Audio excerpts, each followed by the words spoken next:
everyone. So இன்னைக்கு என்ன பார்க்க போறோம் அப்படின்னா நம்ம இம்பார்ட்டன்ட் क्वेश्चंस அதாவது அத்தியாயம் 6 முக்கோணவியலோட இம்பார்ட்டன்ட் क्वेश्चंसோட டிஸ்கஷன்ஸ். சோ அதோட கண்டினியூஷன் தான் இந்த பார்ட் 3 சரிங்களா? சோ பார்ட் 1 பார்ட் 2 யார் பார்க்கலையோ தயவு செஞ்சு பார்ட் 1 பார்ட் 2 பாத்துட்டு வாங்கடா, இல்லனா உங்களுக்கு பார்ட் 3 புரியாது சரியா?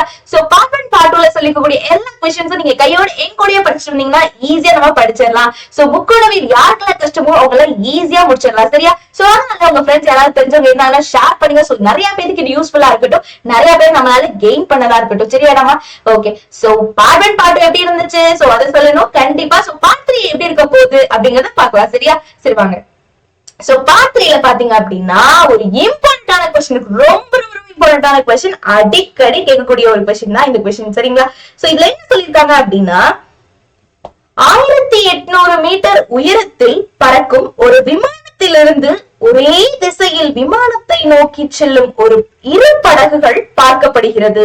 1800 மீட்டர் உயரத்துல பறக்கக்கூடிய ஒரு விமானத்திலிருந்து ஒரே திசையில விமானத்தை நோக்கி செல்லும் இரு படகுகள் வந்து பார்க்கப்படுது. அதுல இருந்து பாக்குறாங்க ரெண்டு படகுகளை, அதே திசையில வரக்கூடிய ரெண்டு படகுகளை அந்த விமானத்துல இருந்து பாக்குறாங்க சரியா?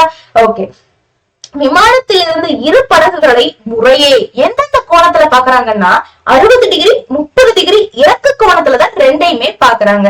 சோ உற்று நோக்கினால், இறக்க கோணத்திலேயே உற்று நோக்கினால் இரண்டு படகுகளும் இடைப்பட்ட தொலைவை காண்க. அதாவது இரண்டு படகுகளுக்கும் இடைப்பட்ட தொலைவு. சோ விமானத்துல பறந்துட்டு இருக்காங்க, 1800 மீட்டர் பறக்கும் ஒரு விமானத்துல பறந்துட்டு இருக்காங்க. அந்த விமானத்திலிருந்து ஒரே திசையில விமானத்தை நோக்கி செல்லக்கூடிய படகுகள் ரெண்டு பார்க்கப்படுது. அங்க இருந்து பாக்குறாங்க. சோ அந்த ரெண்டு படகுகளுக்கும் முறையே வந்து கோணங்கள் கொடுத்திருக்காங்க, 61 31. சோ இப்ப இந்த ரெண்டு படகுகளுக்கும் இடைப்பட்ட தொலைவு எப்படி இருக்கும்னு கேட்டிருக்காங்க சரிங்களா?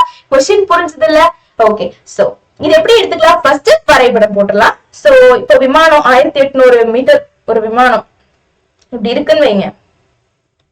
சோ இந்த விமானம் இங்க இருக்கு விமானம். சோ 1800 மீட்டர் தொலைவு சரிங்களா? ஓகே, சோ அங்க இருந்து அதே திசையில ரெண்டு படகு பாக்குறாங்க. ஒரு படகு இங்க, இன்னொரு படகு இங்கன்னு வச்சுக்கலாம் சரிங்களா? சோ இந்த ஃபர்ஸ்ட் படகோட கோணம் என்ன சொல்லிருக்காங்க? ஃபர்ஸ்ட் படகோட கோணம் 60 டிகிரி மற்றும் 30 டிகிரி. சோ ஃபர்ஸ்ட் வந்து 60 டிகிரி. சோ இங்க ஃபர்ஸ்ட் படகு பார்க்கும்போது 60 டிகிரி, ரெண்டாவது படகு பார்க்கும்போது 30 டிகிரி சரிங்களா? சோ நம்ம இப்படி பாக்குறோம் அப்படின்னா ஃபர்ஸ்ட் இப்படி பார்ப்போம், பார்த்துட்டு அடுத்தது அதுக்கு பக்கத்துல இருக்கிறது பார்ப்போம் இல்லையா? சோ அப்ப நம்மளோட பார்க்கும்போது 60 டிகிரி அப்புறம் 30 டிகிரி ரெண்டு இருக்கு. இருக்க கோணங்கள்ல உற்று நோக்குறாங்க ஓகேவா? ஓகே, சோ வேற என்ன? இடைப்பட்ட தொலைவு. இது ரெண்டுக்கும் உள்ள இடைப்பட்ட தொலைவு கேட்டிருக்காங்க. சோ இந்த தொலைவு தான் கேட்டிருக்காங்க சரியா? ஓகே, சோ இப்ப இங்க இருந்து ஒரு இது வரைஞ்சுக்கலாம், கோடு செங்குத்தா கிடைமட்டமா ஒரு கோடு வரைஞ்சுக்கலாம். சோ இது எக்ஸ்ன்னு வச்சுக்கலாம். சோ இப்ப இது எக்ஸ்ன்னு வச்சோம்னா இது 60னா கண்டிப்பா இதுவும் 60 தான். ஆல்டர்னேட் சைட்ஸ் ஆர் ஈக்குவல்னு படிச்சிருப்போம் இல்லையா? சோ இது 60 அப்படின்னா கண்டிப்பா இந்த கோணமும் 60 தான். அப்ப இது 30னா மேம் கேட்கலாம் நீங்க क्वेश्चन. அப்ப இது 30னா இது ஃபுல்லா 30 தான். புரிஞ்சுதுங்களா? அவ்வளவுதான் சரியா? ஓகே, சோ இப்ப இதை எப்படி எடுத்துக்க போறோம்னு பாருங்க. இதுக்கு பேர் வச்சுக்கலாம். சோ ஃபர்ஸ்ட் இது ஏன்னு வச்சுக்கலாம், இத பின்னு வச்சுக்கலாம், இத சின்னு வச்சுக்கலாம், இத டின்னு வச்சுக்கலாம் சரிங்களா? ஏடிங்கிறது என்னது? ஏரோப்ளேன் இல்லையா? சோ விமானம், விமானத்தோட விமானம்னு வச்சுக்கலாம். ஏபிங்கிறது வந்து எந்த உயரத்துல பறக்கக்கூடிய அந்த விமானத்தோட உயரம் சரிங்களா? ஓகே, சோ ஏடி என்பது விமானத்தின் உயரம்.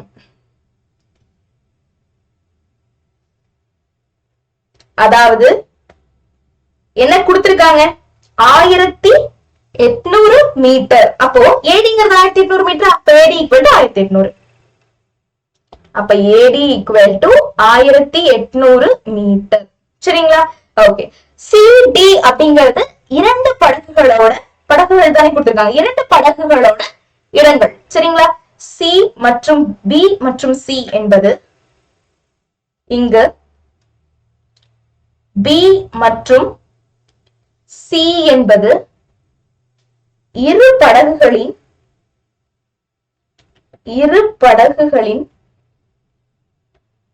இடங்களை குறிப்பன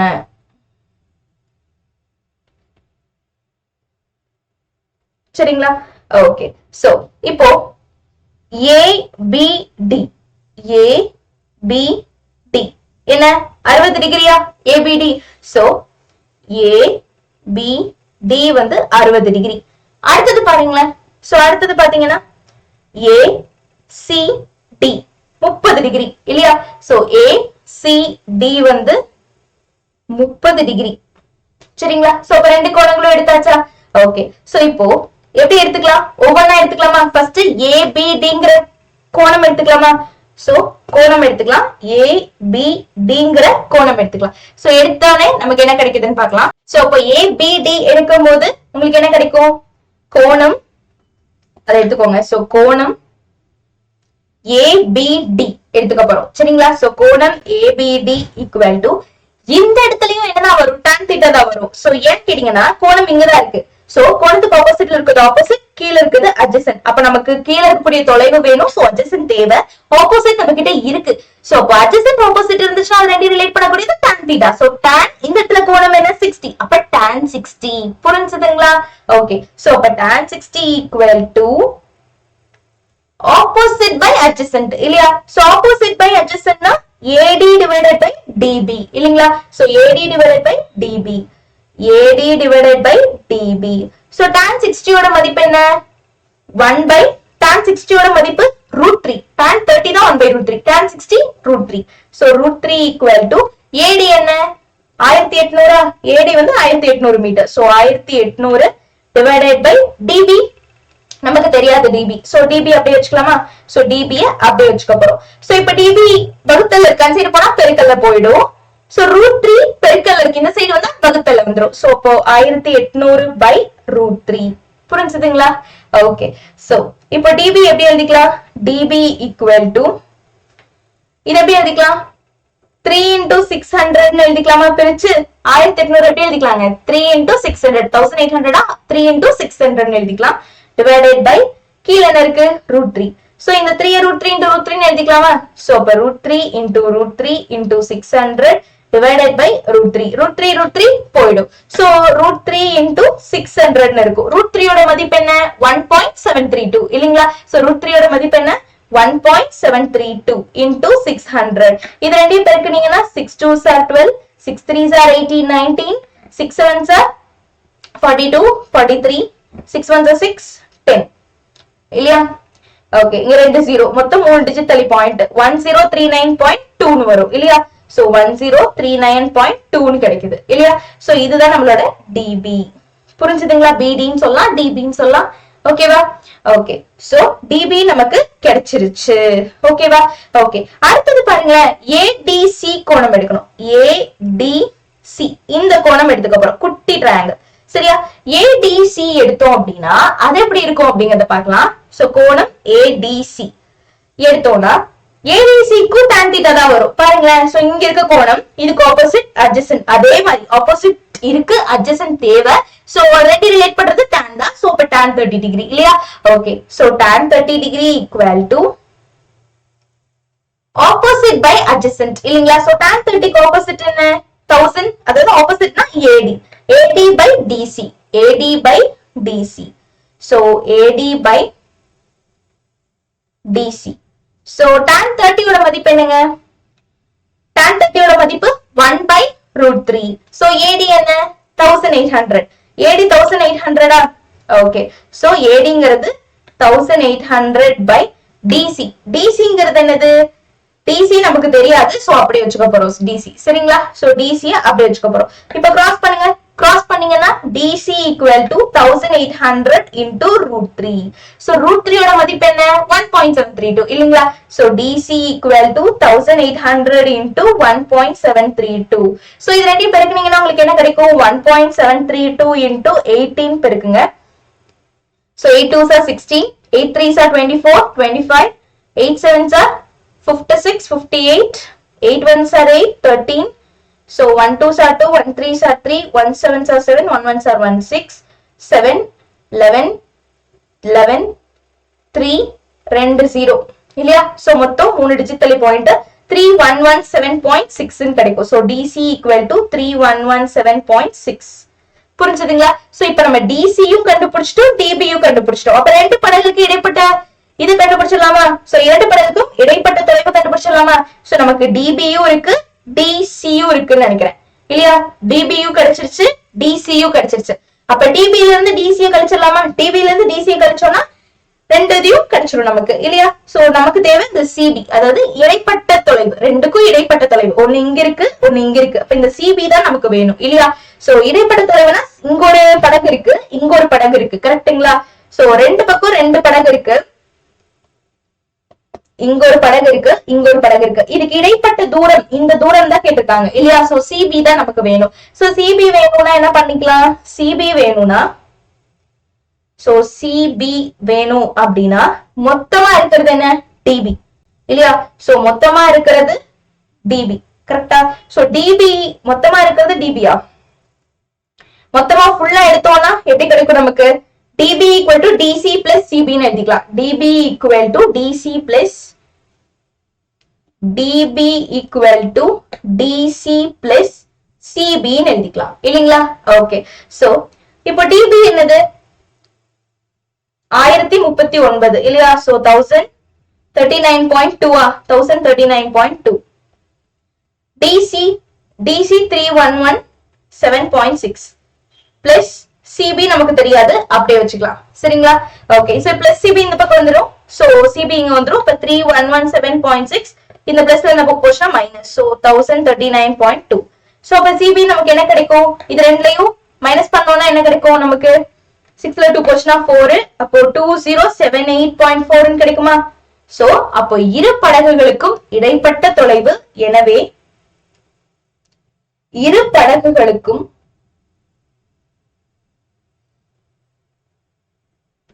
இடைப்பட்ட தொலைவு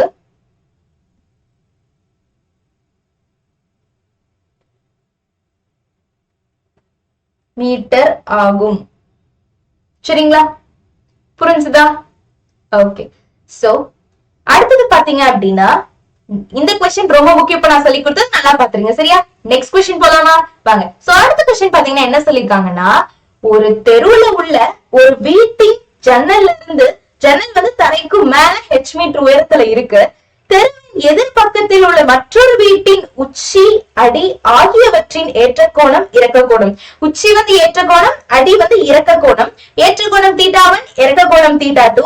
எதிர்பக்கத்தில் அமைந்த வீட்டின் உயரம் கொடுத்திருக்காங்க. சோ உயரம் வந்து இதுதான் நிரூபிக்க சொல்லியிருக்காங்க சரியா. சோ கொஸ்டினும் கொடுத்து ஆன்சரையும் கொடுத்துட்டாங்க. சோ அதை கொண்டு வர வேண்டியது நம்ம பொறுப்பு இல்லைங்களா. சோ இது ரொம்ப ரொம்ப முக்கியமான கேள்வி, அடிக்கடி கேட்கக்கூடிய ஒரு கொஸ்டின் சரிங்களா. சோ ஒரு தெருவுல உள்ள ஒரு வீட்டோட ஜன்னல்ல இருந்து, அந்த ஜன்னல் எங்க இருக்கு அப்படின்னா நம்ம தரையில இருந்து h மீட்டர் உயரத்துல ஜன்னல் வச்சிருக்காங்க. சோ அந்த ஜன்னல்ல இருந்து தெருவின் எதிர்பக்கத்தில் உள்ள மற்றொரு வீட்டோட உச்சி, மற்றொரு வீட்டோட அடி ரெண்டையும் பாக்குறோம். ஒண்ணுக்கு ஏற்ற கோணம், ஒண்ணுக்கு இறக்க கோணம், அதையும் அவங்க சொல்லிட்டாங்க. சோ ஒண்ணு θ1 வச்சுக்கோங்க, ஏற்ற கோணத்தை θ1, இறக்க கோணத்தை θ2 வச்சுக்கோங்கன்னு சொல்லிட்டாங்க. சொல்லிட்டு எதிர்பக்க வீட்டோட உயரம் கேட்டிருக்காங்க சரியா. எதிர்பக்கத்தில் அமைந்த வீட்டோட உயரம் வந்து இதுதான் சொல்லிருக்காங்க சரிங்களா. புரிஞ்சுதுங்களா? ஓகே. சோ இப்போ இது எப்படி போடலாம் அப்படிங்கறத பாக்கலாமா. சோ நான் சொன்ன மாதிரி வரைபடம் போட்டுடலாம். சோ வரைபடம் போட்டோம் அப்படின்னா கிட்டத்தட்ட நமக்கு ஐடியா கிடைச்சிடும் சரிங்களா.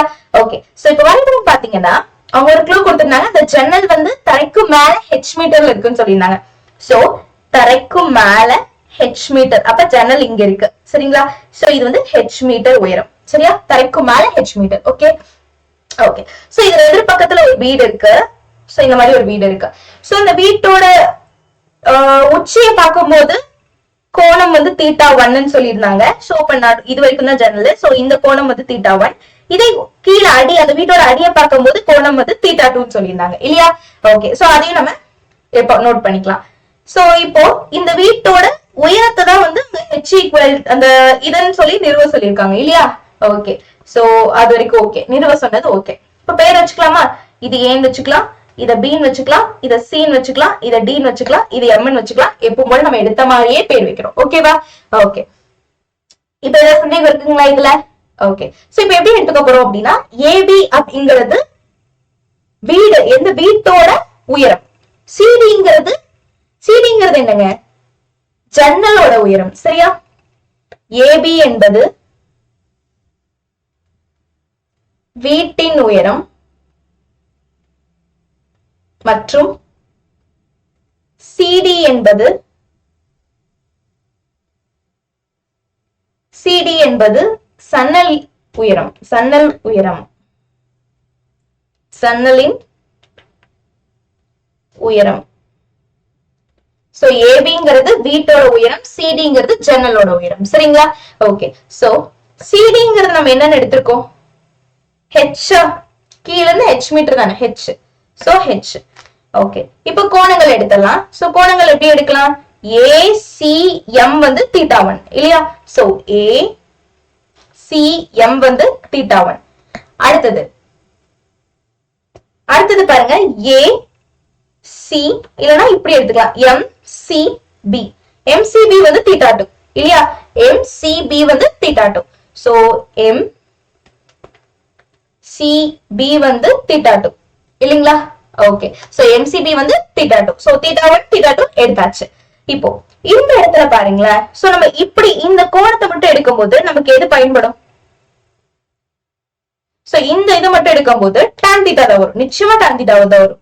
ஏஎம்சி இத மட்டும் எடுத்துக்கலாம்.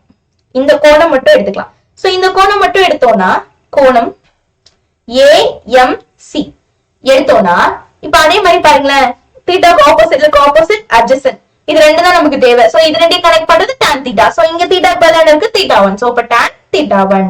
So tan θ1 equal to opposite எது? Opposite by adjacent. ஆப்போசிட் என்ன? AM by MC இல்லையா? So AM by MC. So AM தெரியாது, MC தெரியாது இல்லீங்களா? ஓகே. சோ அப்ப இத எப்படி எழுதிக்கலாம்? MC, இந்த MC பெருக்கல் இருக்கு, இந்த சைடு வந்து சாரி வகுத்தல் இருக்கு, இந்த சைடு வந்தா பெருக்கல்ல வந்துரும். tan θ1 பெருக்கல் இருக்கு, அந்த சைடு போனா வகுத்தல்ல போயிடும். சோ AM by tan θ1 வச்சுக்கலாம். சோ அப்ப இதுல இருந்து என்ன சொல்லிக்கலாங்க? 1 by tan θ1 அப்படிங்கிறது என்ன? நான் உங்களுக்கு சொல்லியிருக்கேன், 1 by tan θங்கிறது cot θன்னு சொல்லியிருக்கேன். சோ சூத்திர அட்டையிலேயே சொல்லி கொடுத்திருக்கேன் இல்லீங்களா? சோ அத்தியாயம் 6க்கான சூத்திர அட்டையில பாத்தீங்கன்னா தெரியும். cot θ எப்படி எழுதிக்கலாம்? 1 by tan θன்னு எழுதிக்கலாம் இல்லையா? சோ அப்போ இத எப்படி எழுதிக்கலாம் அப்படின்னா MC equal to 1 by tan θ1 into AM. அந்த AM பிரிச்சு எழுதிக்க, வேற எதுவும் செய்யல. சரிங்களா? இப்ப இந்த 1 by tan θ1 எப்படி எழுதிக்கலாம்? 1 by tan θ1 cot θ1 எழுதிக்கலாமா? 1 by tan θனா cot θ, அப்ப 1 by tan θ1னா cot θ1. சோ அதேதான். சோ அப்ப MC equal to cot θ1 into AM. புரிஞ்சுதுங்களா? சோ இத வந்து 1 ன்னு வெச்சுக்கலாம். இத வந்து என்னன்னு வெச்சுக்க போறோம்? 1 ன்னு வெச்சுக்க போறோம். இது வரைக்கும் ஏதாவது சந்தேகம் இருக்கா உங்களுக்கு? ஓகே. சோ இப்ப அடுத்த கோணம் எடுத்துக்கலாம். சோ அடுத்த கோணம் பாத்தீங்கன்னா எதை எடுக்க போறோம் அப்படின்னா BMC. இந்த கோணம் எடுத்துக்க போறோம். சரிங்களா? சோ அடுத்தது என்ன எடுத்துக்க போறோம்? BMC. சோ கோணம் BMC எடுத்துக்க போறோம். சோ இது வந்து எதை ரிலேட் பண்றது? θ2, அதாவது tan θ2. So tan θ2 equal to opposite by adjacent. அதே மாதிரிதான். சோ ஆப்போசிட் பை, இதுக்கு எதிரில இருக்கிறது ஆப்போசிட், இது அட்ஜசன்ட் இல்லையா? So BM divided by MC இல்லையா? So BM opposite by adjacent, ஆப்போசிட்ங்கிறது BM, அட்ஜசன்ட்ங்கிறது MC. So BM divided by MC. புரிஞ்சுதுங்களா? ஓகே. சோ BM நமக்கு என்ன தெரியுமா? சோ BM அப்படிங்கிறது இது இல்லையா? சோ இது நமக்கு என்ன தெரியுமா? இது ஹெச்சா இருந்தா கண்டிப்பா இது ஹெச்சா தானே இருக்கும்.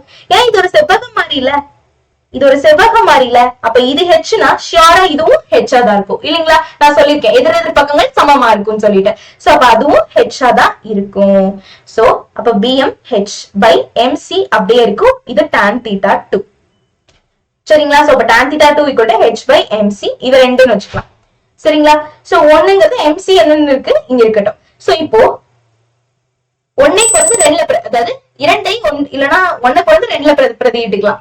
1ஐ 2ல் பிரதியிட கிடைப்பது, 1ஐ 2ல் பிரதியிட கிடைப்பது. சோ 1 2ல போட்டோம்னா என்ன கிடைக்கும்? சோ 1 பொறுத்து 2ல போடுங்க. So 2 implies tan θ2 equal to H by MC க்கு பதிலா அங்க என்ன இருக்கு? cot θ1 into dot AM ன்னு இருக்கு. So cot θ1 into AM, cot θ1 into AM. சரிங்களா? சோ இப்ப cot θ1 AM வந்து வகுத்தல் இருக்கு, இந்த சைடு வந்தா பெருக்கல் வந்துருமா? சோ tan θ2 பெருக்கல் இருக்கு, இந்த சைடு வந்தா வகுத்தல் வந்துரும். எடுத்து மாத்திக்கலாமா ரெண்டையும்? வாங்க. So cot θ1 into AM equal to H by, இந்த பக்கம் பெருக்கல் இருக்கிறது இந்த சைடு வந்தா வகுத்துகளுக்கு வந்துரும். சோ tan θ2 வந்துரும் இல்லையா? சோ tan θ2 புரிஞ்சுதுங்களா? ஓகே, சோ இப்போ இத அதே மாதிரி பிரிச்சு எழுதிக்கலாமா? 1/tan theta 2 into h ன்னு வருமா பிரிச்சு எழுதுனா?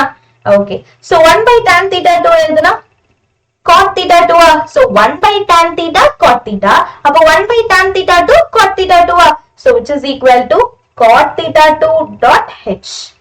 so இதுதான் cot theta 1 dot am னு சொல்லக்கூடியது. இப்ப am மட்டும் வேணும்னா so am மட்டும் வேணும்னா cot theta 1 பெருக்கல் இருக்கு, அந்த சைடு போனா பகுத்தலுக்கு போய்டும். so அப்ப cot theta 2 dot h அதாவது into h divided by cot theta 1.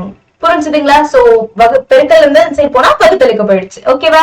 Okay, so இப்போ am கண்டுபிடிச்சாச்சு இல்லீங்களா? ஓகே இருக்கட்டும். ஆனா நமக்கு என்ன வேணும்? நமக்கு பாத்தீங்க அப்படின்னா ab வேணும் இல்லையா? சோ ab வேணும். ab எப்படி எழுதிக்கலாம்? am plus mb ன்னு எழுதிக்கலாமா? ஓகே, சோ ab வேணும்,